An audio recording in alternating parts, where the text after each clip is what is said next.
Great. Well, welcome everyone.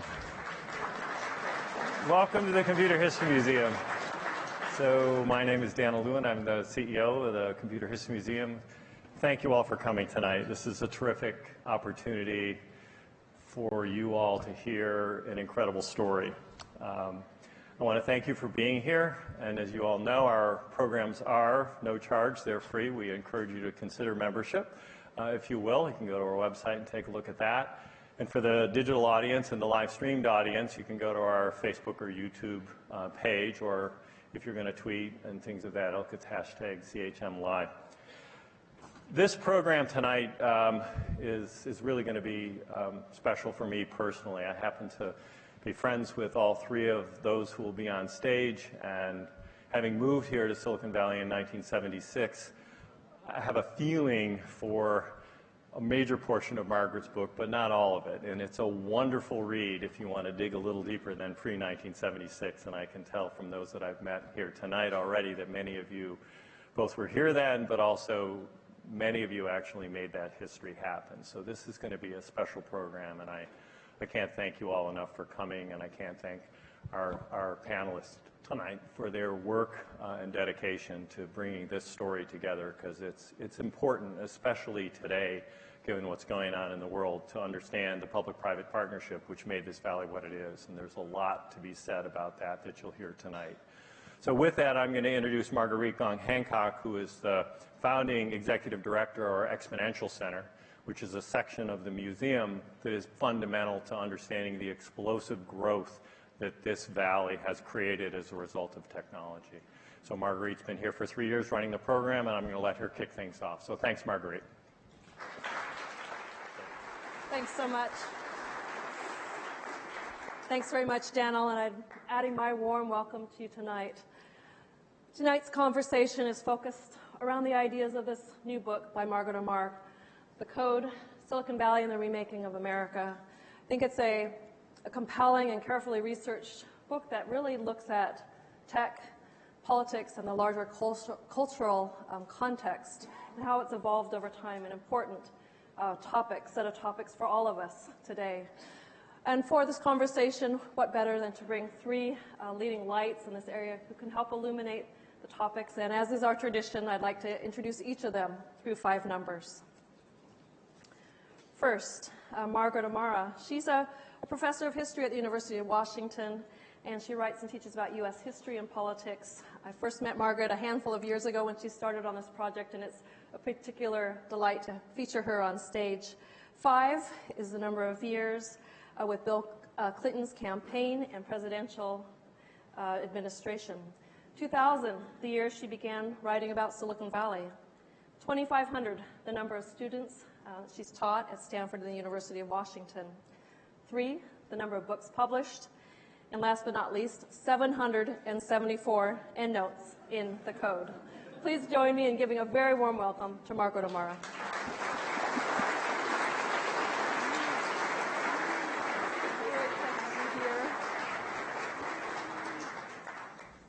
Next, Tom Khalil. Tom is Chief Innovation Officer of Schmidt Futures and an entrepreneur in residence at UC Berkeley. He designed and launched national technology initiatives under 2 administrations, both for Presidents Clinton and Obama. And in the code, he describes showing a web browser to Robert Rubin, Bill Clinton's economic advisor, for the first time. Rubin asked, "Who owns this?" And here are 5 numbers for Tom. 2, as I mentioned, the presidents he served under, both Clinton and Obama. 16 years worked at White House. 27 billion, the amount of research funding provided by the National Nanotechnology Initiative, which he founded, and 7,000, the number of students from Berkeley and other universities whose ideas have been supported by Big Ideas, which he started. Too many, the number of books he owns. Please join me in giving a very warm welcome to Tom.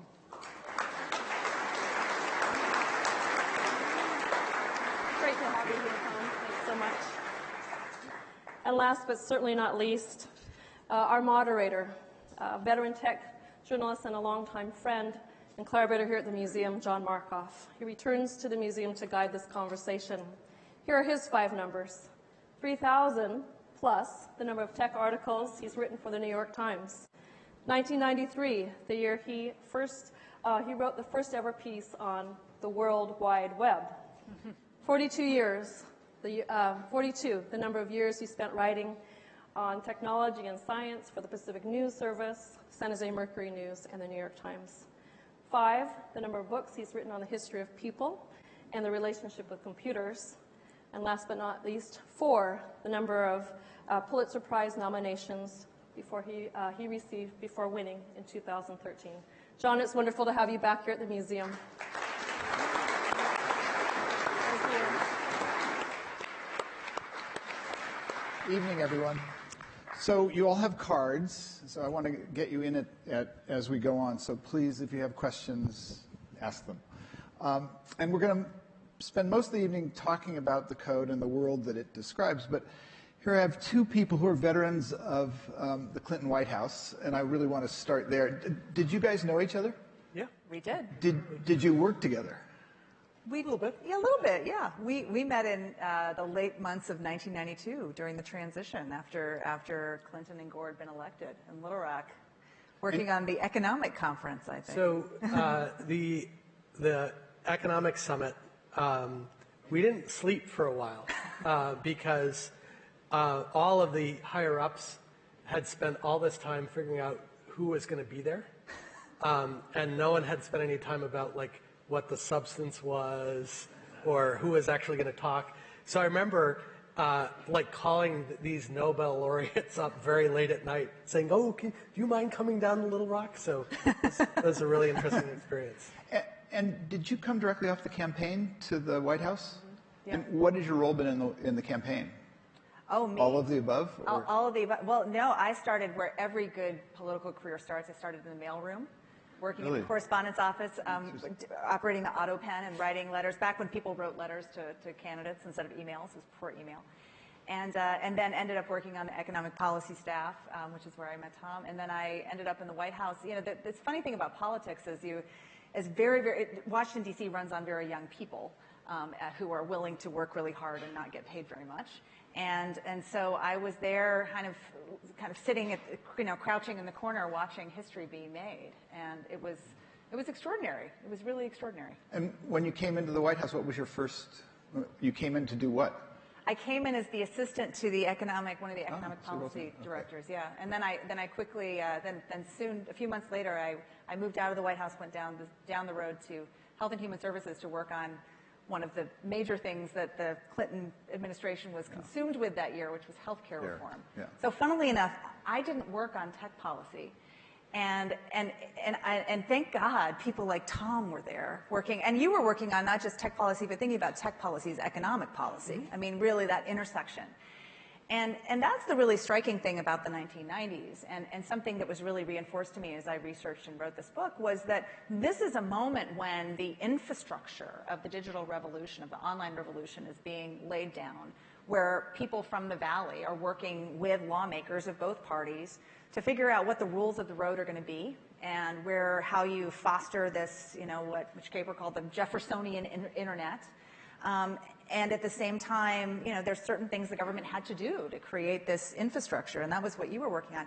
And I was down the hall working on things like healthcare and welfare and urban policy and thinking, well, that's the most important thing. And then down, on the other side of the building, Tom's there building the future, along with all of you guys. Did you come out of the Semiconductor Industry Association directly to the White House? I worked for a firm that represented the semiconductor industry, so I got to staff Gordon Moore, who was chairman of the SIA Technology Committee, and Bob Noyce, who was CEO of Semitech. That was going on when we were having this big debate about U.S.-Japan competition. And I still remember the talks that Andy Grove used to give. So he had a series of slides that had U.S. market share declining and rest of the world, e.g. Japan, market share increasing. And the only thing that was different about the charts was what year the crossover point. And then the denouement was flat panel displays where Japan had 100% and the U.S. had 0. And he said in this Hungarian accent, and this is the flat line of the EKG. And so like you can imagine that you're like an impressionable 20-something. You're like, oh my God, we got to do something about this. So you guys get to the White House. Go back, how many years is it to 92? Go back to 92 to 93. What did Silicon Valley look like to you guys then? You had been coming into the Valley by that time. I'd been meeting with Intel and AMD and Texas Instruments and Motorola, and so I would say at that time, like the industry was not just Silicon Valley. So you had both the companies like IBM and DEC and HP that both made computers, but also sold chips sometimes just for their own internal consumption, and then what were called at that time the merchants. That is the companies like Intel and Advanced Micro Devices and LSI Logic and things like that. Yeah. And it was interesting that when I was working with them, despite the fact that the CEOs were all Republicans, they were sort of unhappy with the Bush administration, and that's because they thought that their industry was really important, and you'll be shocked to learn.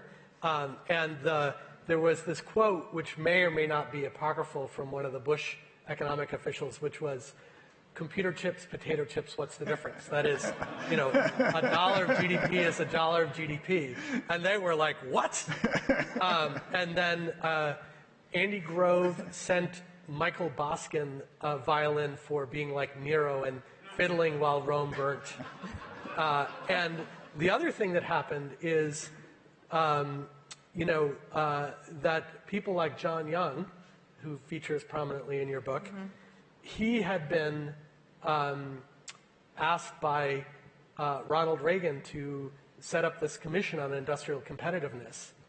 And it became clear to him that he was just being used as window dressing, and that the administration had no intention of following through on any of the recommendations that he developed. So that is why there was a group of people in the tech industry who had never voted for a Democrat for dog catcher in their life, who were gettable in 92. I want to come back to that. I want to come back to industrial policy, but let's come to it through the code. Yeah. Can we start? Tell me the backstory. Why did you write this book? What led you to the code? Well, I've been looking at the history of Silicon Valley for, since the dot-com era now. And the whole time people kept on asking me, what was the magic? How did Silicon Valley do it? And with the subtext, how can we build one of ours too? And so I wrote this book to answer those questions. I also wrote this book because we have biographies of iconic business leaders, we have biographies of companies, heck, we got biographies of presidents, but we don't have a biography of Silicon Valley, and that's what this is. Okay. And, there's already a rich literature, and it's kind of, I'm finding the history of Silicon Valley is kind of a Rashomon kind of thing, or maybe it's Blind Men and the Elephant. People, we had an event here not long ago, a private event here at the Computer History Museum with a guy who's writing a history of Silicon Valley, who's seeing it all through the prism of the venture capitalists. And his view is venture capital was essential and everything else was not essential. Yeah. So, Shocking. All the venture capitalists in the room are nodding. Yep. So place yourself. No Buck Rogers. Place yourself in that, in that literature. What wrongs were you trying to right? Yeah, well, I wanted to show interconnections and how it's all connected. The way I describe the Valley in the book is it's an entrepreneurial Galapagos, which is a place that develops in some isolation with very distinctive species, not only of entrepreneurs, but also of venture capitalists, of law firms, marketing firms. Research universities? Research universities, yes, there is no research university quite like Stanford, right? It is. Berkeley. Except Berkeley. No, but here's the difference between Stanford and Berkeley. It's public and private. So Stanford did in, what Fred Terman, with, I should add, President Wallace Stirling, a historian, did in the 40s and the 50s to Stanford, was to, the steeples of excellence, remake the entire operation, remake the whole org build out physics, build out all these labs. And to do that, then you shrink other things. Yeah. A public university like the University of California or the University of Washington cannot and should not do that. You know, you kind of need to have a French department. But somebody recently told me what percentage of Berkeley's budget is public, and do you know, Tom? It's not. You've been there. It's not a big portion. It's pretty privatized, isn't it? Yeah, no, I mean the level of funding from the state is a tiny fraction of what. Which stunned me, actually. Of what it used to be. Yeah. Yeah. And that is another really important part of the story. This is very much a California story. So in that way, the University of California and California's K-12 education system in the 50s and 60s and 70s is part of the story. It's this infrastructure, educational infrastructure, that allows, it's this escalator of upward mobility for all these kids. And that is something that is no longer the case. I mean, the public universities like Berkeley, like mine, the line item of state funding is very small. Did you start? You were a Stanford professor. You're now at University of Washington. Did you start this at Stanford? Where were you when you actually started the project? Well, I started this particular book at a return visit to Stanford. I think I started the larger kind of life project of understanding Silicon Valley's and writing Silicon Valley's history when my first tour of duty at Stanford, which was straight out of graduate school. During graduate school, I was writing a dissertation down here, and straight out of graduate school, I was a postdoc at Stanford and then an assistant professor, and then moved up to Seattle and to the University of Washington, and started this book 5 years ago when I had a sabbatical term and I came down to the Center for Advanced Study in Behavioral Sciences, which is just up the hill from Stanford, part of Stanford, and had this amazing year in which I had, so rare. It's so rare to have time to think and space to think and actually get paid for it. And this is one of those few institutions that allows you to do that. I felt incredibly lucky that I had the time to take my time doing this book, time to talk to a lot of people and a lot of different people, and to see as the history of Silicon Valley today unfurled around me. And the book really reflects that. It's the product of work from 2014 to 2019. And it has been shaped by all the things that have happened. I wanted to ask you about your audience, or the audience in your mind. I mean, as you can tell from this crowd, it's going to reach a popular audience. Yeah. But are you also having a conversation with your professional colleagues? I mean, are there issues in the book that speak directly to a more narrow professional audience? I think there are. I mean, my main audience is the larger audience, and particularly an audience of people who, like me, when I came to this subject 20 years ago, were not technical people, didn't know much about the history of computing. Again, while Tom Khalil was building the future, I was down the hall working on important things, but very different things. But I also am trying to connect the story of Silicon Valley to the larger narrative of the grand narrative of modern American history, of political history, of social history and activism, and the things that are in the textbooks. The way that the textbooks are written, or the way that we historians who aren't historians of technology write about modern America is, here's the grand march of, industry and of social change and of political change, and then off to the side are those wacky long-haired guys doing their digital thing. And part of it is because most historians who don't specialize in this topic are not expert. They're like me. They don't know the history of computing. They don't know a lot of the history that's contained within the walls of this museum, and the history that is contained in the lives of so many people in this audience today, and people listening and watching online and in other ways. But it is a product. Silicon Valley is a product of modern American history. It is made possible by World War II, the Cold War, the space race. And in turn, it has reshaped and is reshaping American history. The textbooks 100 years from now are going to have a big section on today's Silicon Valley moguls in the way that they now have a section on Andrew Carnegie and John D. Rockefeller, and have sections on tech as a transformative, socially, economically, politically transformative sector. So let's bring it back into the center of the story. Yeah. The 5 years, it's an interesting period that you worked on this book, because there was this moment in 2016 that seems very important to me, where the zeitgeist shifted, where Silicon Valley went from being able to do no wrong to being able to do no right, which is where we are today, it seems. Yeah. And how did that affect you? Gosh, it was wild, John. It really was, because I started off this book with a time when people were saying with little irony or inflection, not only in the Valley but elsewhere, tech is going to change the world. This is all good. It's good. And and the Obama administration was very much very closely tied in to folks here and thinking very concertedly about how can we use these technological tools in a way to improve the work of government and to affect social change. And then in the course now, the mood has gotten so dark, with really the 2016 being this turning point, that I've gone from being the person who 5 years ago was piping up saying, well, there might have been some politics involved, or maybe the government had something to do with it, or maybe, do you remember the Cold War? And now I'm like, there's a supercomputer on my wrist. Like, there's awesome stuff that comes out of this place. How do we celebrate the innovation, the entrepreneurship, the incredible flywheel of sort of multi-generational creation that's happened in this place and in other high-tech places and in the place where I live, Seattle? And also, recognize where the blind spots have been, where it has gone off the rails, where these creations have become like Frankenstein's monster. They've gotten, and how do we recognize that, hey, what's born and bred here is now being exported, these products are being exported around the world, and they don't always translate very well in other geographies, and they can be extremely disruptive and very dangerous in other places. So it's been a strange time, but it does make me feel like now more than ever is really important to look and understand how we got to right now. I wanted to ask you about methodology. And I was thinking when reading your book about sort of what I do and what you do, and you've started to do what I do recently. You're writing regularly for the New York Times these days. You have both primary source material and secondary source material in your book.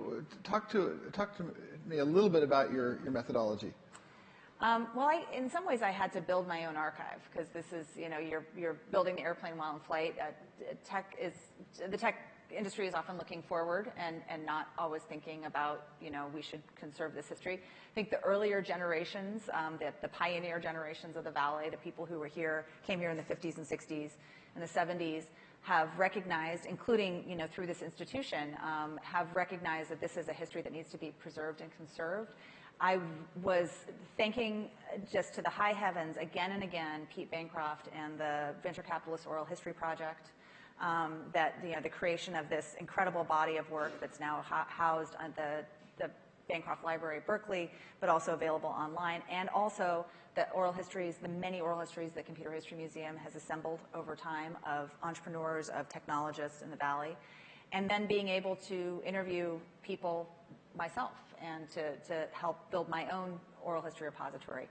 Journalists, first draft of history, thank you, John Markoff. I mean, honestly, that you were one of the very few people that you were not, the Times didn't have a tech reporter. You weren't, you were kind of the beginning, right? Well, you were the science Andy Pollack reporter. was before me, but I was the second one, yes. Yes, but it was the beginning. So having, looking at the journalism of the people who were following the story early was very important.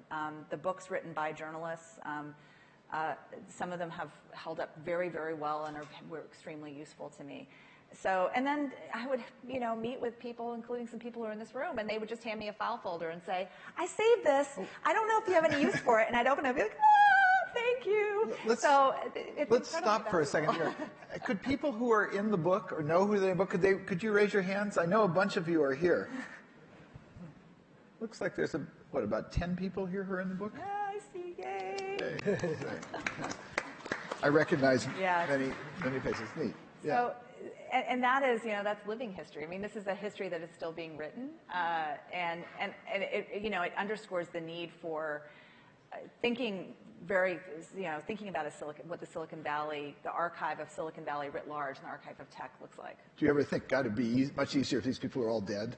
I hate to... I did. Well, I'll confess that there were times when I was writing the book, and well, you know what really happened? It was less the folks who were the sort of earlier generations. It was more trying to write about right now, and then kind of getting up in the morning, opening the Times and being like, ugh, I have to revise this chapter, Facebook did this. News kept on being made, and so that was the time when I was like, I wish I was writing about Ulysses S. Grant, because then it would just, stop. This is a question for both of you.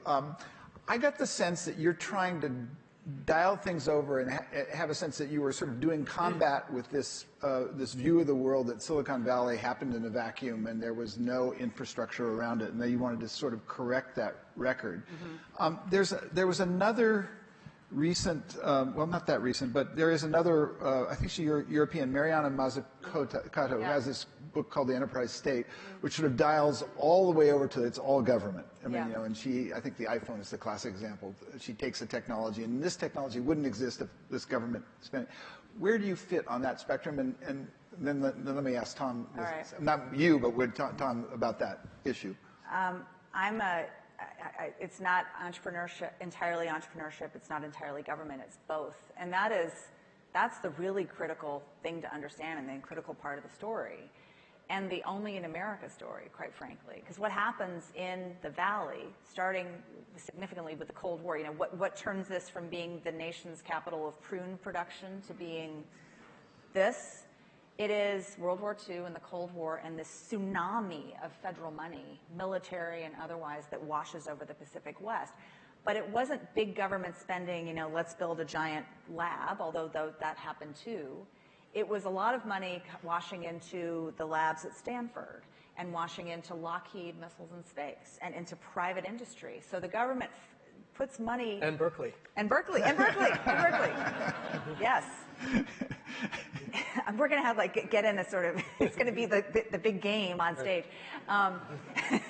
But it washes in, and then government gets out of the way. It's a lot of government spending, but it is done in a way that provides this platform, this foundation for entrepreneurial startups to start competing ferociously with one another for contracts for the Apollo program, for for some of this money. Is it the neither one or the other sort of aspect of your argument that is the thing that distinguishes Silicon Valley? Is that the special sauce? I think it distinguishes Silicon Valley and it distinguishes America. When we think about Silicon, every place around the world wants to build a Silicon something. And America, I would add, in particularly the golden quarter century after the end of World War II. The United States at a time of extraordinary economic growth, of public investment, and without meaningful international competition, where the major industrial competition was literally in rubble after the end of World War II. So linking it into that story, and again, this is not to say that you don't have extraordinary stories of brilliant entrepreneurship and these iconoclastic figures. There's a reason that my book's cover has the pictures of the guys who need no introduction, most of whose names are famous.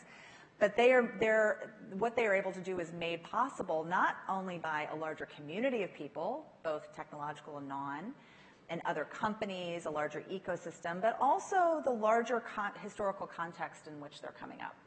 Tom, where do you come down? I would have added Licklider to the cover. All right. It's in there. Where do you come down on this spectrum?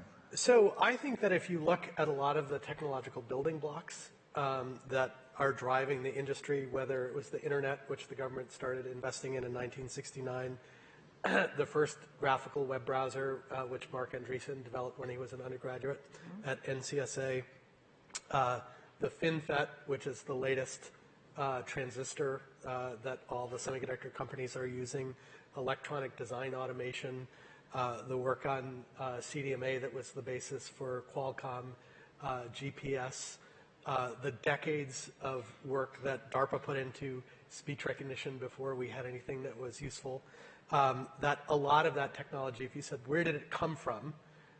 There is this long period of early support and incubation that comes from agencies like DARPA and the National Science Foundation. And then industry has to figure out how to commercialize it, how to turn it into a product or service that people want to buy, and has to invest more than the government does by several orders of magnitude. So I don't think you want to say it's all government, as Margaret said. I don't think you want to say it's all government or it's all or it's all, venture capital on Sand Hill Road. You have to look at the relationship. And Yeah. I think one of the things that I was struck by was, by the time industry would be talking about something. So a classic example was the Internet of Things, right? So, if you think about when industry started talking about that, and I remember in the 1990s when DARPA was funding.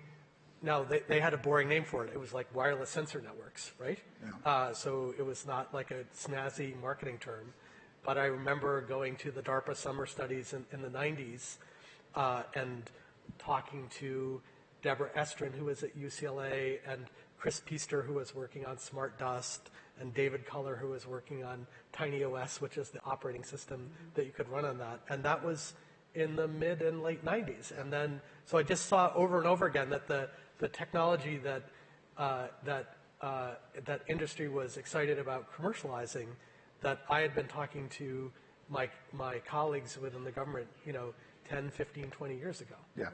Yeah. So layer culture on top of this. I mean, one of the things that was sort of news to me in reading your book that I found really interesting was the importance of the 1965 Immigration Reform Act. Could you take us through that and make your argument for this group? Yeah, well, the 1965 Immigration Reform Act, also known as the Hart-Celler Bill, is the act that ends the quota system that had been in place since the early 1920s, which had been put in place, quite frankly, for racist and nationalistic and prejudicial reasons. It was to keep all those Southern and Eastern Europeans, many of them Jewish and Catholic, out from coming to the country in such great numbers. There was a vigorous debate about immigration and its effects, and also its political dangers. This was, of course, a few years after the Bolshevik Revolution in the early 20s. There was worries that socialism would come along with the immigrants. So this regime stays in place for a long time. In 1965, the Immigration Reform Act is kind of understood and pitched by Lyndon Johnson as a kind of crossing the T's and dotting the I's on civil rights. Like, America is a land of fairness and equity. We should not have this immigration system that is clearly prejudicial. And as he's signing it into law in October 1965 on Liberty Island, great optics, he says, this is not a revolutionary bill. He's mostly trying to calm down his Southern Democratic segregationist colleagues who don't like the idea of new immigrants coming from other places. And is really trying to, but no one saw it coming. And what it does, it becomes, I think, pretty much one of the biggest pieces of economic policy in America history in the last 60 years, because it opens the doors to people from around the world, huge new waves of immigration, and you see it no clearer than here in Silicon Valley, where immigrants particularly from East and South Asia, come in great numbers and disproportionately found companies. Their children found companies. It's immigrants and refugees, and many of them are already educated, already technical people who are coming here to be part of the tech community. But a lot of them are people who, as they're crossing the border for the first time, aren't obviously destined to be, the next tech innovator or be the parent of one. And so that free movement of people and capital has been really critical to the American story. And immigrants have gotten the job done in Silicon Valley for most of its history. Like all of the graduates of the IITs would be a good example. Yeah. Well, yeah, who came here? Yeah. Yeah, it was like a pipeline. As a matter of fact, I had this really sort of, transformational moment in 1984. I was working at Byte Magazine, and my friend took me down to this Indian bakery in Sunnyvale. What was an Indian bakery? I mean, India as in India, bakery in Sunnyvale. And it was because there were so many disk drive engineers that the community had begun to form. And that was when I first got this sense that it's about multiculturalism in a big way. And it was transformative to the Valley, because before that, the Valley was, not very racially diverse at all. And although there have been, foreign war people, Andy Grove being one of them, again, teenage refugee, like not someone that immediately, the immigration officer might not have immediately thought of him as the next, sort of iconic future CEO. And so that, that is the other thing. This isn't only an American story, but this doesn't mean that American-born people are necessarily better at technology. It's that the United States, in the later half of the 20th century, was a destination point for technical superstars from around the world. So you have immigration reform. You have these changes in investment policy that make it easier to do venture investment. Yes. You have the mandate. change of the prudent man standard. Yeah. Yes. Which happened when there was also. 78, 70, yeah. Yeah. You also had the mandatory free licensing of the semiconductor. That was much earlier, but that was 56, the kind yeah. of fact. And then you had this serendipitous stuff like the fact that Shockley's mother lived in Palo Alto. Yeah. So how do you... Fred Sherman's very persuasive. I think he kind of did a sales job on it. To bring Shockley here. But yeah, his mother lived and she was ailing and he was good. So separate out these forcing functions where you have these unexpected consequences from these serendipitous events. I mean, I'm trying to get your view of the chemistry that brought Silicon Valley into Brought it together. Well, Shockley wasn't entirely serendipity. It was partially, there was this, Terman comes back from his wartime service in Cambridge working on war work as under Vannevar Bush, his graduate advisor, realizing that here is Stanford's great opportunity. I mean, he writes this letter to a colleague in the middle of the war saying Stanford could rise up the ranks and be like Harvard, be a consequential world-class university, or it could just be like Dartmouth, which is well respected but not that important. sick burn by Terman. Now, I think many Dartmouth alumni would, Dartmouth itself is very important in the history of computing, but we'll put that to one side. But he comes back with a mission, and so by the time Shockley arrives, you have Stanford building up its microwaves electronics lab. You have the transformation of Stanford underway. Stanford's built its research park that is designed to sort of this place to get East Coast electronics companies to open West Coast labs in proximity to Stanford. You have Lockheed that's located Missiles in Space in Sunnyvale. So you have these two hubs. You have Hewlett-Packard, students of Terman, who are they go public in '57. They're definitely a booming company. You have Varian. You have these other pioneering companies, some of which predate World War II. But they really, the flywheel is going because of this Cold War spending. So Shockley comes into this, and there's look, he'd alienated everyone at Bell Labs and on the East Coast, so he comes far away, comes home. But Terman is also, there's a lot of reason to come here, and it's also, makes it a better sell for the traitorous eight to, the weather's nice, and there's other stuff going on. It wasn't that they were coming out to a fruit orchard. There was quite a bit happening, even by 1955, 56. There's an element to your book that's structural that I wanted to ask about. You have these little pauses throughout your book that are called arrivals. Mm-hmm. And I thought they were very nice. And I also sort of I wanted to know, what was the subtext there? What were you saying in painting these portraits? Well, one of the things that struck me, I realized early on in the book, especially as I started interviewing people, some of whom are now in their retirement in their 70s, 80s, 90s, and they all had come to the Valley as young people, or they'd entered the technology industry as young people. And we think of tech now as a very young people's game. You have people dropping out of their sophomore year in college and starting companies. You have young, people in their 20s. And it's always been a place of people arriving in their 20s again and again. But I also did it because I wanted to show that this is the human stories behind the big story. That not only is it not just the people you've heard of, it's some people you haven't heard of. I wanted to showcase people who were unsung heroes. I wanted to talk about people who were very important to making the Valley go, that names might not, someone outside this community might not know, and including people who are working in Silicon Valley now might not have heard of.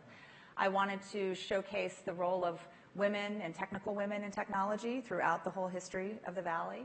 How did you find Ann Hardy? How did I find Who's here, by the way? There's Ann Hardy. I'm looking at her right now. Ann Hardy is if my book does anything, I hope it brings Ann Hardy to the forefront, and that there's a big Hollywood biopic on her sometime soon.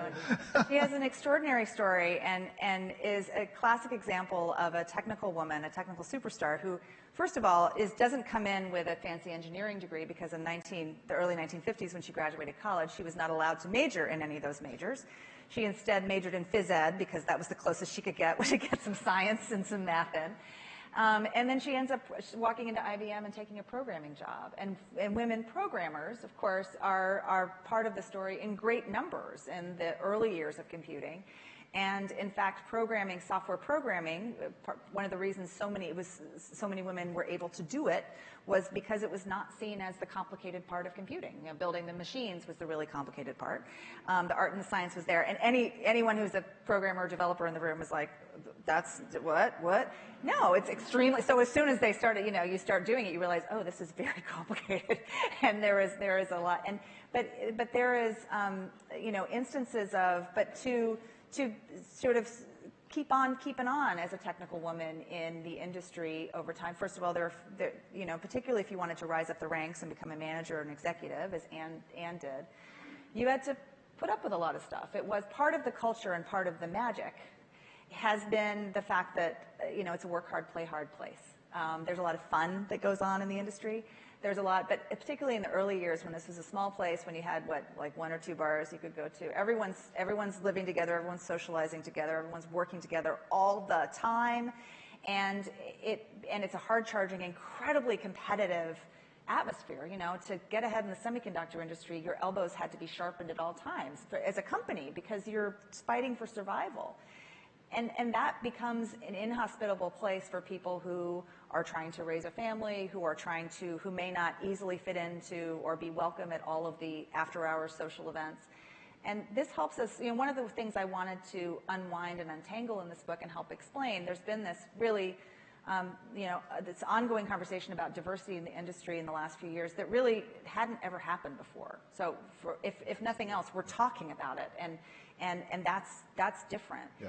But to understand what to do about it and to understand why it is a challenging thing to solve is to kind of unwind and let's go back and look at the history. Not a history where someone says, let's make sure that no one gets to be in our clubhouse, but one in which this belief in meritocracy and a kind of putting a premium on an engineering talent and technical talent could often be blind to the fact that there were a whole host of people who weren't allowed to get that expertise in the first place. Yeah. I want to go back to one of the things that Tom said. You're talking about the pre-competitive point where government research is super important. It's fallen off the radar now, but there used to be a heated sort of intellectual or historical debate about the role that the space program or the ICBM played in the development of the integrated circuit. Do you remember there was was it the space program? Was it the ICBM? Where did the integrated circuit come from? Do either of you guys have any sense of the forcing functions that led to the integrated circuits? So this is a very dangerous question to ask in front of this audience because there are probably about 25 people in here who would be like, stand up and be like, well, actually. Tom, you want to take it to you? No, I mean, I just know that there were a lot of instances in which the government, whether it was the NASA space program or some of the Navy and Air Force programs, were buying integrated circuits when they were very, very expensive. And that's what enabled them to go down the learning curve so that eventually that you could put in a transistor radio.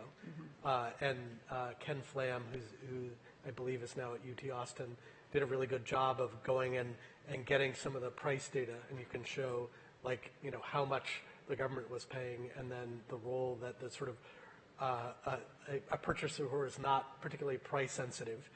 If you're responsible for running the Minuteman missile program, you're not going to be too concerned over what the price of your integrated circuit is. So I think the government played a really important role as an early user. Yeah. Yeah.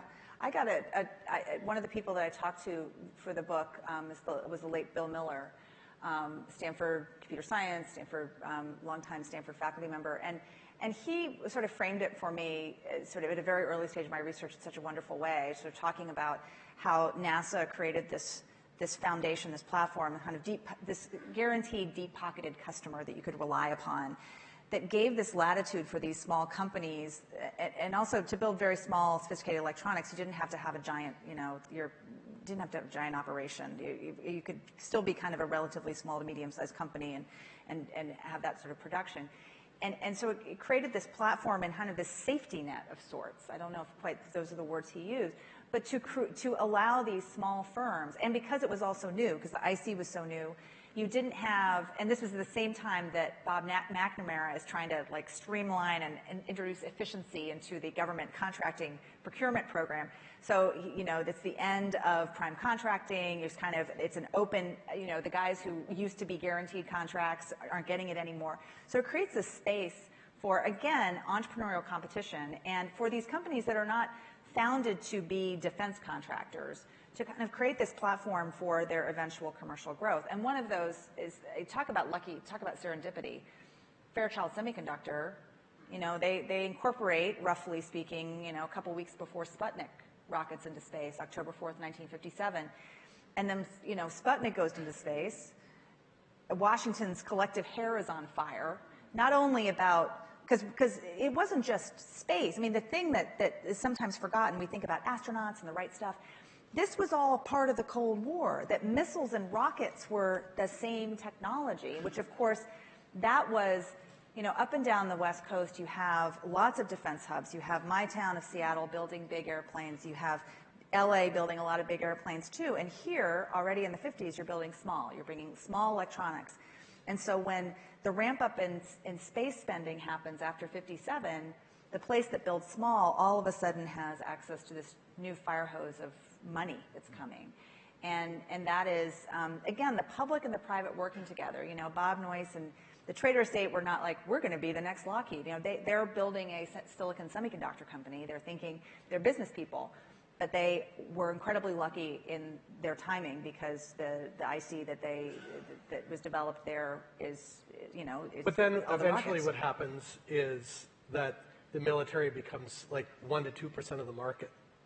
And the semiconductor companies don't really care about the government as an end user. And the problem that the government has is not the problem that Secretary Carter, for example, when he was Secretary of Defense, spent a lot of time working on was no longer spin off. How does something move from defense to civilian? But spin on. How does the government become a more attractive customer so that startups will be interested in working with the Defense Department? Yeah, because again, also working with the Defense Department was no picnic. It was also, you know, procurement. I had a lot of people talk to me about, you know, grudges about the procurement process of the mid-1970s. On through to this day. On through to this day, yeah. So you didn't focus a lot on the world of electronic warfare, which was a subset of the defense world here. Yeah. Steve Blank, I think I saw him here. He's written an entire thesis about this. Yeah. I mean, was it just sort of in the noise, or because, you know, Bill Perry represented that faction of the Valley during the 70s? It was kind of a dominant sub-industry that drove microelectronics. Yeah, that's right. I mean, part of this was, there were, quite frankly, there were so many amazing stories and strands of this place's history that I had to leave out or not talk about as much as I would like, or else everyone would be carrying around 1,200-page books and no one would buy my book. But you know, part of the rationale was we have these. I was looking at also thinking about, this is a book that I want to reach people who are users of big tech products now, and social media platform, you know, the people who are outside the tech industry, who are touched by and both made, you know, addicted to and made anxious by these products. And I wanted to trace back and see how we got to this big tech world. So that actually helped, was one of the things that guided some of my narrative decisions as I moved through. Which reminds me that this morning I saw you tweeted a GIF of Eric Bachman on a unicorn tossing off dollar bills. So I thought it was very cute. That HBO series is one of my favorites. I mean, what kind of world are we in when the Valley is being mirrored as popular culture for the entire world? Well, and what do you think of that show? You know, now in its fifth season. I know. I love that. You know, it's funny that show came out in its early seasons. I just could not get enough of it. And what cracked me up is so many of my friends who were in the industry and in the Valley could not watch it. It was just too cringy. It was too close to some of their reality. But yeah, I mean, Silicon Valley is pop culture fodder, and which is so, you know, for a long time it was off to the side, and now it is so central, but yet it is still misunderstood, and is also misunderstood by some of the people who are here working, you know, building the future now.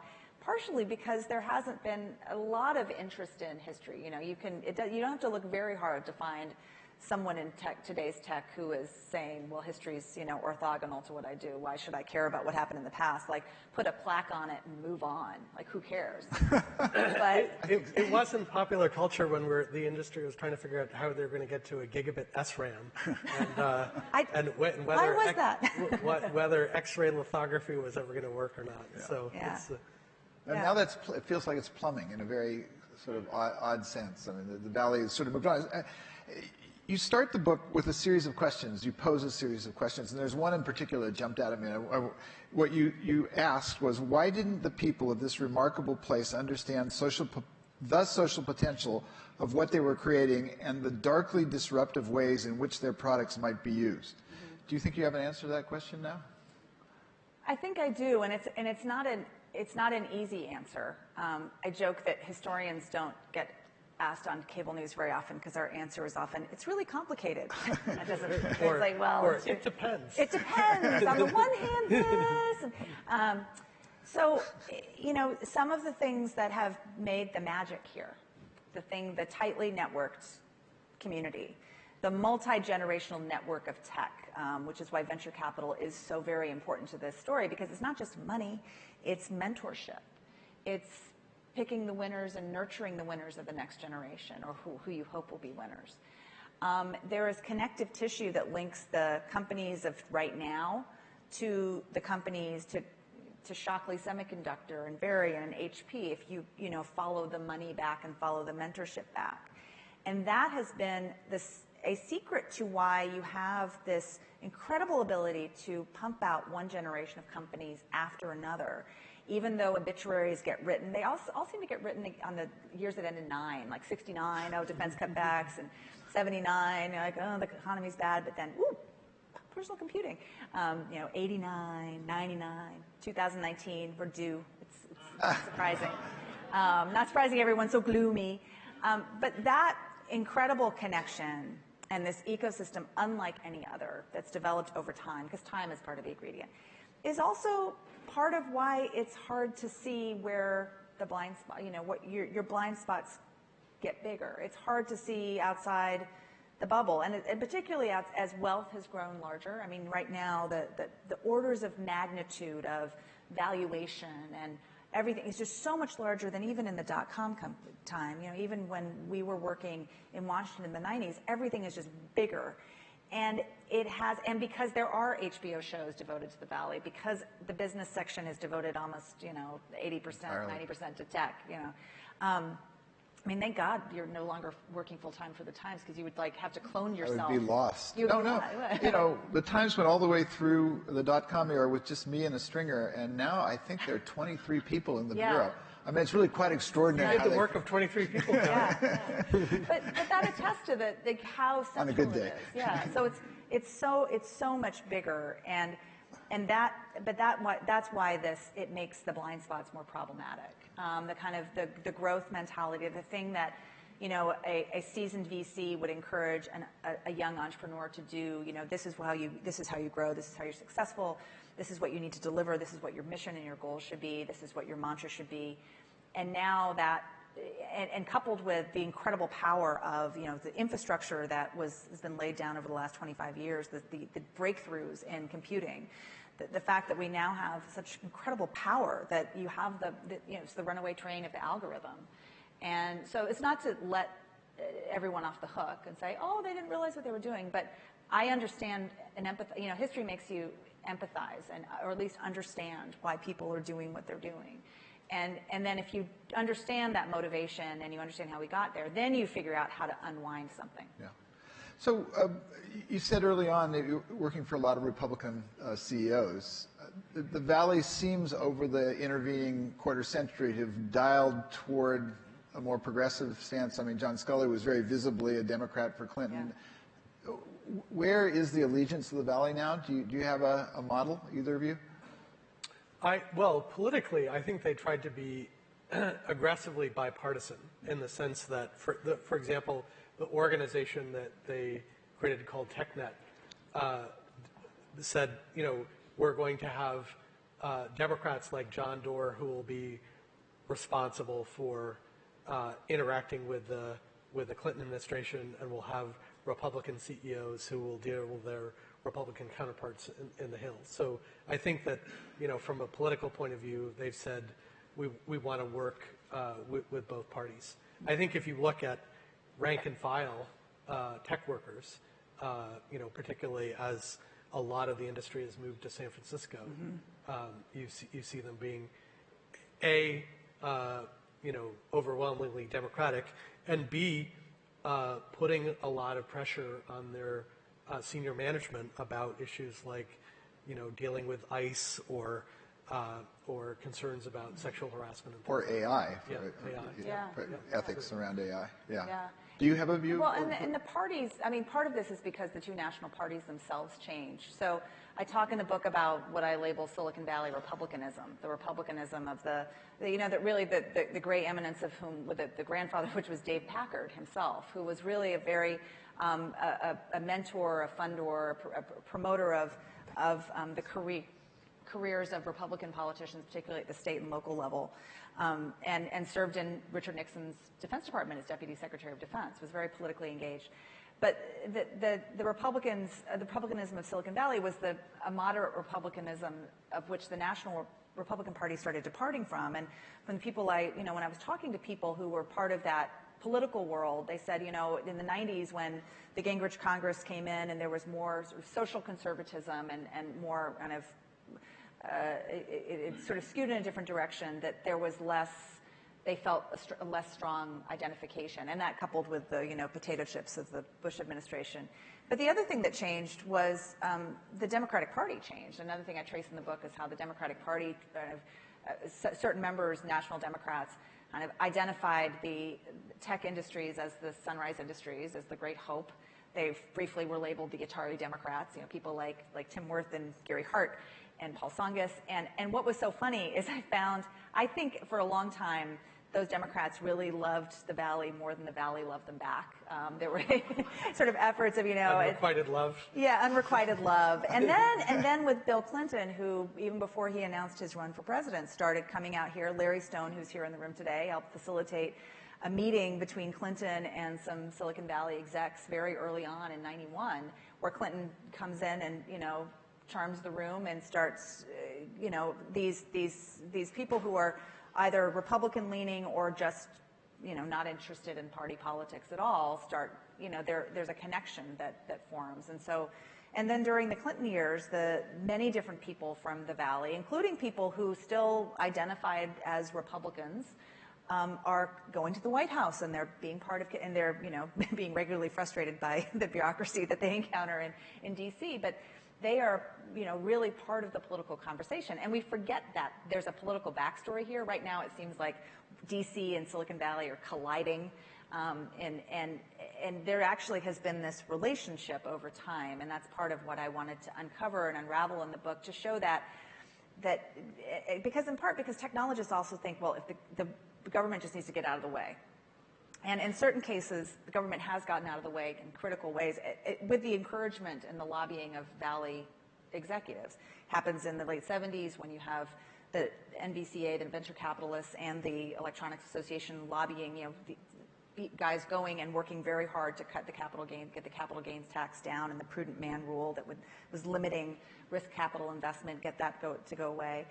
And then again in the 90s, when the rules of the road of the internet with the Communications Decency Act of '96 and Section 230, which we're all talking about today, that's something that was, the Valley was there at the, making the case that the internet should be free, and they should be held harmless for what happens on the platform. You've both described this remarkable ecosystem that stretches from the government to this region. What could the nation do that would be really stupid that would break it? I guess I'm asking is how fragile is this ecosystem? I mean, making it more difficult for smart people from all over the world to come and stay here is a good example. Yeah. Other things that the government role, that it can play, knobs it can turn, that it could turn in the wrong way as easily as it could turn in the right way? Well, I think it's choosing where to invest. Right now, China took careful notes and looked at the American example, and China is doing the sort of public investment in higher education and advanced technology that the U.S. was doing in the 50s and 60s and 70s and 80s. And the U.S. has pulled back in many of those ways, including in higher education broadly defined at the state and the local level. And this is, state and the national level. And you know, I'm feeling this because I teach at a public university that is doing great by many metrics and has a fantastic computer science and engineering department, but also has been suffering, particularly in the last decade, just like all of public higher education, from severe funding cuts. And what state funding pays for is for undergraduate students to have affordable tuition, and for them to have, you know, teachers and TAs and undergraduate teaching. You know, the money that flows into from the private sector into universities, whether it be Stanford or Berkeley or UW, it goes to particular labs, it goes to buildings, it goes to particular programs. It's not necessarily going to pay for my TA in my history survey class. And that seems, I know this seems, you know, okay, what does this have to do with that? But when I look at the history of the massive expansion of higher education, particularly public higher education, and the opportunity, and state of California, exhibit number one, this investment in higher ed in California, not only at Berkeley, not only at the flagship, but at all levels of the system, you see so many instances of kids who come from really modest means who become part of this economic miracle that is Silicon Valley, and that access is becoming harder and harder to do. I also want to talk about something that Silicon Valley could do that I think would be bad, which is I think that it's important that there be a strong relationship between the entrepreneurial ecosystem in the Valley and the national security community, and I think it's problematic if a lot of people say, hey, we don't want anything to do with the Defense Department. And someone who is here in the audience and who's been doing a lot to build those bridges is Steve Blank. So he started a course at Stanford called Hacking for Defense, which is about getting graduate students to work on hard national security problems, hard problems in foreign policy. And that's a model that is now spreading to universities across the country. So I do think that there needs to be a stronger relationship between the folks who work on foreign policy and defense and national security and our innovators. Well, given that, what do you say to the Google engineer who says, you know, I want to work on things for life, I don't want to work on weapons of death, and that the evolution of the AI technologies is moving relentlessly to the ability to identify a single person and kill them from anywhere on the planet? I see your point. Where do they fit in? Yeah, I mean, you know, I think it's not unreasonable to have choice at the level of the individual employee. So I can see why, like, an individual employee would say, I don't want to work on this project. But to say, you know, our huge tech company, you know, we're not going to distinguish morally between the United States government and the PLA, I have a problem with that. Yeah. Mm-hmm. Okay. There's some really good questions here, but I want to ask you guys one more, because I really feel like if you look at, you know, China's industrial initiatives, telecom, Huawei, AI, you know, they want to catch and surpass by the middle of the next century, the semiconductor 2025, where they want to catch the U.S. and surpass. They want to play in the world as a semiconductor. That's all targeted right at Silicon Valley. Mm-hmm. We went through this once upon a time with Japan. Is this different? Yeah, it feels different. I think in part because China's about 10 times larger, number one. And number two, unlike in the Japanese situation where we're really allies on the foreign policy side, we are not allies with China. We have some real differences in terms of our national security interests. I think from a policy point of view, the thing that I don't have a good answer to is what do we do when, for China, money is no object, right? So the U.S. political economy is based on the notion of being efficient in terms of the allocation of capital. So companies are evaluated on metrics like return on invested capital. Mm-hmm. And if what China cares about is national power, and they say in quantum computing, in supercomputing, in semiconductors, in AI, in 5G. Money is no object. They may piss away a huge amount of money. They may waste a lot of money, but they still may achieve their objective, which is leadership in technologies that are important for both economic growth and national security. Yeah, and then there are some parallels there with Japan in the 80s where you have a lot of public investment and subsidy of industry. But it's very different, you're right. They're not, the U.S. system is a product of internationalist democracy. And I think this is why it's so imperative, again, to recognize the history, that there is this long history of defense work. Part of the what's feeding some of this anger and bewilderment within companies like Google, that, by employees who were promised, you promised me don't be evil, and all of a sudden this, is not recognizing that there's been this long history and this long connection.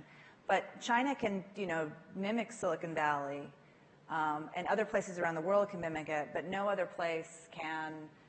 Many places have tried to become a Silicon something, and no place has replicated that entrepreneurial flywheel. And I say Silicon Valley, people have said, well, you're talking about Seattle in this book too. And apologies to my friends in Seattle, but Seattle is part of the Silicon Valley ecosystem and is actually a driver of it too. So when I say Silicon Valley now, it's gone from a place in California, it's gone from this 100 square, this 10 by 10 patch of land, and now it is a global network. And so how do we take that sensibility, and how do we think about, particularly how does the place that gave birth to this industry think about what we do to shore it up and, again, preserve the free movement of people and capital, to, the things that made Silicon Valley great that other geographies are not going to be able to do. And quite frankly, that there's, it will be a very different world if it is a world in which Chinese tech companies are the biggest ones. Yeah, I think the other interesting question is, I think that those people who are concerned about Japan sort of inevitably surpassing the United States technologically, I think, and I would put myself in that category as the impressionable 20-something listening to Andy Grove. But that's a good reason. I would it was this notion that that the future is going to be an extrapolation of what is currently going on, right? So if the United States is losing market share and Japan is gaining it, and the only thing that's different is the year when the crossover point occurred, then we assumed that the future was going to be like the past, only more so. And I think what the Japanese would tell you is, they said, our goal was catching up to IBM, and we achieved that. By the time we had done that, that was no longer the most relevant thing to do. So the same sort of institutions that allow you to catch up are not necessarily the institutions that allow you to thrive when you are at the technological frontier and nobody knows anything, right? You don't know a priori what's going to be the next Amazon and what's going to be the next pets.com. And I remember, both are in the book.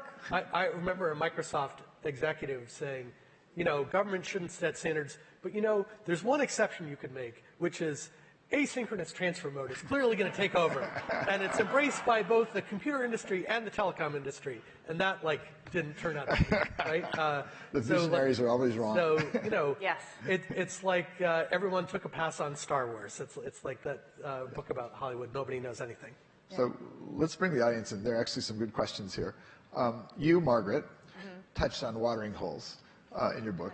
Wagon Wheel, The Oasis come to mind. What's a favorite story you couldn't/didn't include about one of these places? Oh, I'm going to keep that. I got to keep that in mind. Whoever asked that question, come talk to me after. DM me. It clearly wasn't PG-13. Nah. What I did like was this, and I think that this took place at the Oasis, but again, there may be people in the room who were there and can elaborate further, that there were a lot of names that were riffed on for what Homebrew Computer Club might be called before they settled on Homebrew, like 2-bit byte bangers and Steam. There was one, the Steam Beer Club. I mean, it was nothing that memorable, as you can tell, because I don't know off the top of my head. But I love the idea of a bunch of guys sitting around at the O and eating burgers and drinking beer and like, what if we call it this? And they're like homebrew, and and a legend was born. Yeah. I think, Margaret, that was an important part of your book, and the history of innovation is a lot of things. Before people do things for money, they do it because it's fun. They do it. They do it for love. Yeah. Yep. Before they do it, before it gets done, before the suits come in and it starts. Before the getting suits money. come in, yeah. Yeah. Yeah, there's also the argument that that's the ideal mix of a Silicon Valley company. One guy's doing it for fun and one guy who sees there's a market. Yeah. But having written, you sort of got at this, but I want to bring it back because I think, having written the bio of Silicon Valley, how would you write the obituary of Silicon Valley? when would this be written, or will Silicon Valley be the phoenix in Harry Potter continually being reborn? Well, it's defied its premature obituaries over and over. But look, I take the very long view. Yes, this will not reign forever. 100 years ago, Detroit was the most innovative city on the planet. Companies will come and go, industries will come and go. There will be a next something. I don't know if there'll be a next Silicon Valley ever, but there'll be a next something. And so the challenge and the question is, this is not, and again, the boom will not last forever. This is something that Silicon Valley knows very well and painfully, that a great boom is followed by a bust. And part of what makes it so great to be here, and the waves ride high, but then you have a low one after. So, what's left when whatever pops, and making sure that this place, as a community, still has enough enough there, and enough is welcoming enough of diverse functions and people that extend beyond tech. You brought this up, but I think we probably can't bring it up enough, so I'm going to ask it again, and I want to put my own spin on it. The question is, how do you address the fact that even after all these years, Silicon Valley is still overwhelmingly white and male? Yes, we know this. Two questions. One, is it any different than any other part of the economy in America? Is it more or less misogynistic? I mean, that word does show up in your book, and that's different than the absence of diversity. Yeah. Well, yeah, there were instances of misogyny in which people would say women couldn't do this. Like, you can't, this is a technical thing that women can't do. There are also many instances of male executives promoting women, of people not really factoring in gender. And sometimes being blind to gender actually was something that kept women from advancing, because of sort of this commitment to meritocracy, a belief that we're just a meritocracy that sometimes can make one feel like, well, it's all, we don't have the bias that we actually have. We all have bias. We all have our own prejudices and biases that we bring to any situation, and we try our best to overcome them. I think, yes, this is corporate America's problem. A lot of the Silicon Valley's problem is just corporate America's problem. The C-suites have far too few women in them in any sector. I think what makes it the spotlight shine more brightly here is the contradiction between the meritocracy, the idea of what Silicon Valley presents itself to be, and the reality and the imbalance. It's a consequence, again, this is a place that grew out of a small, tight-knit group and industry. The electronics industry was, the people who were the technical people were almost, and the people who were making the decisions in the 50s and 60s were like the people making the decisions in any industry in the Mad Men era. They were almost entirely men. There were women in the companies, but they were not necessarily always given positions of authority, or if they did, they had to fight for them. That being said, I think when we enlarge the frame to look at non-technical people who have been really critical to the Valley's success, and this is something, this is an industry that privileges engineering. Like, that's the most important part of any org. But marketing is super important. Storytelling, PR is super important. A lot of these support functions that often are not valued highly, and particularly in some of these newer companies that are very engineering focused and where it's all about the product. Yeah, it's all about the product, but someone's got to take the product to market. Someone's got to find a customer base. And so that's where you saw more women, including more senior women in the industry, and continue to see them. And so I think part of when we enlarge the frame and look at the much larger cast of characters that makes the magic go in tech, then we see what it looks like to have a more diverse group of people in the room. I think the other issue is the stakes are higher. So if you've got a situation with the Apple Watch, for example, where no women were involved in the development of the product, and they sort of forgot that women have periods, you know, you have an understanding about why having diversity in terms of the design of products and services is important. Yeah, it's good for business. Like who's in the room asking the questions and deciding what the problem is to fix and how you fix it. Okay. This is 2 questions, and one of them seems like a plug for me, but I'm going to ask it anyway. Why did other universities that in the 1960s got substantial ARPA funding, University of Illinois Champaign-Urbana, University of Utah, fail to become more like the Silicon Valley and Stanford and Cal? And then the second part is, did you read the Stuart Brand article in Rolling Stone about Park and early Silicon Valley? Yes, I did. And you know what? There's a really great book that's being written about that right now. Well, you know, why not? I mean, I think part of it is the public-private university problem. I mean, public universities are really special and really important because they do lots of things, and they sometimes have less flexibility to be like, we are going to re-engineer ourselves to serve the electronics industry, which is what happened at Sherman-era Stanford to some degree. But also that it's not only the universities. It's the university working in synergy and synchronicity with a broader business community.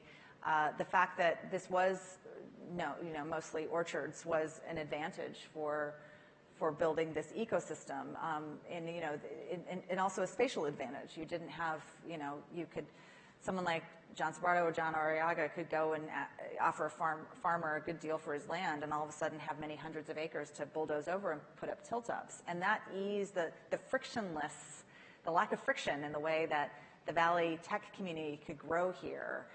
Is different than even being in San Francisco, even being in Seattle, being in Salt Lake City. It's a different. It's part of what helps it. But I think understanding Stanford as a distinctive, as a unique institution whose leadership was doing things that no one else was doing. And this is not to say everyone should go do what Fred Terman did, because he also was a time and place that allowed this incredible opportunity to be taken advantage of. But that's part of, a lot of places around the world are like, oh, if we have a university, then this is our anchor for a tech cluster, which is totally true. You need that. But you also need other things, too. Yeah.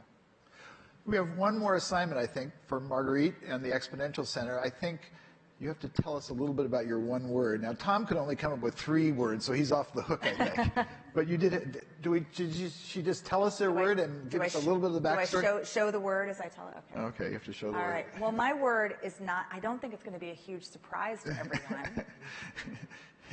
History. So my one word I would tell a young entrepreneur is to look backwards as you're looking forwards, because the only way we understand the present and the only way you properly prepare for and build the future is to understand how we got here. And this is not something that is in fashion in the tech industry. This is something that is critical not just for tech, but for all industry. It's critical, I think, at this moment. We are, and history is not just important to learn, but also recognize that you are making history right now. That the textbooks 100 years from now are going to be talking about this place and this industry a lot.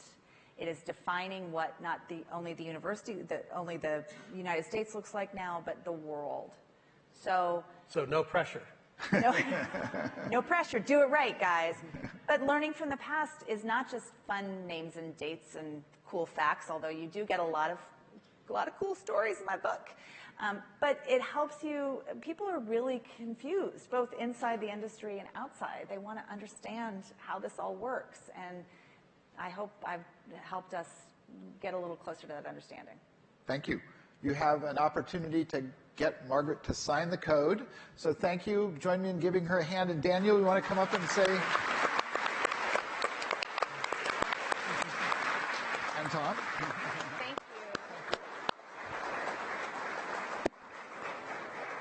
you. Margaret and her wonderful book will be downstairs signing books if you'd like to participate and pick up a copy. So thank you all for coming, and thank the guests again. Thanks so much.